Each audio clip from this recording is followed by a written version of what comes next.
We still believe in Sanju! కొంతమంది వారి అదృష్టం చెడుగా ఉంటుంది. మరికొందరైతే తామే కూర్చున్న కొమ్మనే కోసేస్తారు. మన సంజూబాయ్ రెండో రకం వాళ్లలోకి వస్తారు. ఆయన అదృష్టం చెడు కాదు, ఆయన తన అదృష్టాన్ని తానే చెడగొట్టుకున్నాడు.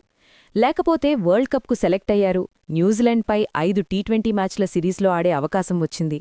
సెలెక్టర్లు కూడా ప్రకటిస్తూ ఇవాల్టి నుంచి మన ప్రైమరీ వికెట్ కీపర్ ఓపెనర్ ఇవే అన్నారు. కాని ఇప్పుడాయన సెకండరీ అయ్యారు. సంజూ శాంసన్ మరోసారి నిరాశపరిచారు. ఆయన తన ఫ్యాన్స్ను, తనను తానే నిరాశపరిచారు. దీని ప్రభావం ఏమిటంటే ఇండియాకు ఏదైనా దురదృష్టకర పరిస్థితి రాకపోతే మొత్తం వరల్డ్ కప్లో ఆయన నీళ్లు పట్టే ప్లేయర్లా గ్రౌండ్లో డ్రింక్స్ తీసుకెళ్తూ కనిపించే అవకాశముంది. దీనికి బాధ్యత ఎవరిది అంటే ఆయనదే. 2024 వరల్డ్ కప్లో కూడా ప్రాక్టీస్ మ్యాచ్లో రిషబ్ పంత్ ముందు ఫ్లాప్ అయ్యారు. ఈసారి మళ్లీ ఫ్లాప్ అయ్యారు. దాని ఫలితంగా ఇషాన్ కిషన్ ఇప్పుడు ప్రైమరీ వికెట్ కీపర్ ఓపెనర్గా నిలిచే అవకాశం ఎక్కువ. ఇది సంజూ శాంసన్కు ది ఎండా? ఎండనేది పెద్దమాట. కాని 15 ఏళ్లుగా క్రికెట్ ఆడుతూ టీంలో స్థిరపడలేకపోతే చరిత్ర ఆయనలో లోపాలే ఎక్కువగా ఉన్నాయని చెప్తుంది.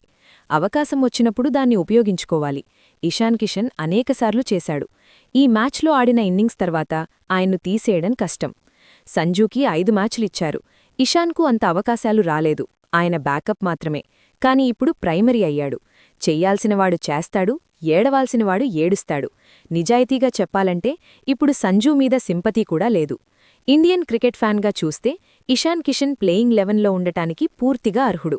సంజూ శాంసన్ డ్రింక్స్ డ్యూటీ చేయాల్సి రావచ్చు. ఆయన అదృష్టమేంటంటే వరల్డ్ కప్ స్క్వాడ్లో ఉన్నారు. ఏదైనా మార్పులు వస్తే అప్పుడే అవకాశముంటుంది. లేకపోతే out of sight, out of mind. 3 టీ20 శతకాలు, 178 స్ట్రైక్ రేట్ ఉన్నప్పటికీ ఇప్పుడు బయటకు వెళ్లిపోయినట్లు చెప్పొచ్చు. ఇవాల్టి పిచ్ కూడా బ్యాటింగ్కు సులభం. 5 మ్యాచుల్లో 46 పరుగులు, 16 ఇన్నింగ్స్లో 131 బంతుల్లో 166 పరుగులు, సగటు 12, స్ట్రైక్ రేట్ 126. 16 మ్యాచ్లు ఒక ప్లేయర్ను పరీక్షించడానికి చాలానే.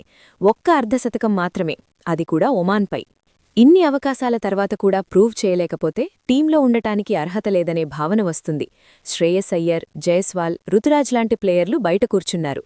జైస్వాల్ 23 మ్యాచుల్లో 723 పరుగులు, సగటు 36, స్ట్రైక్ రేట్ 164. రుతురాజ్ సగటు 39, స్ట్రైక్ రేట్ సుమారు 144. వాళ్లు బయట ఉన్నా అవకాశాలు రావట్లేదు. ఇషాన్ ముందు నీళ్లు పట్టించేవాడు.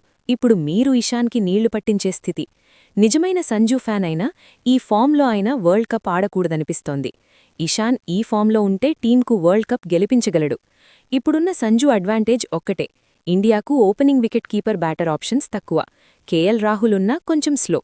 మిగతా వాళ్లు మిడిల్ ఆర్డర్ కీపర్లు. అందుకే ఇషాన్తో పాటు స్క్వాడ్లో ఉండే ఛాన్స్ ఉంది.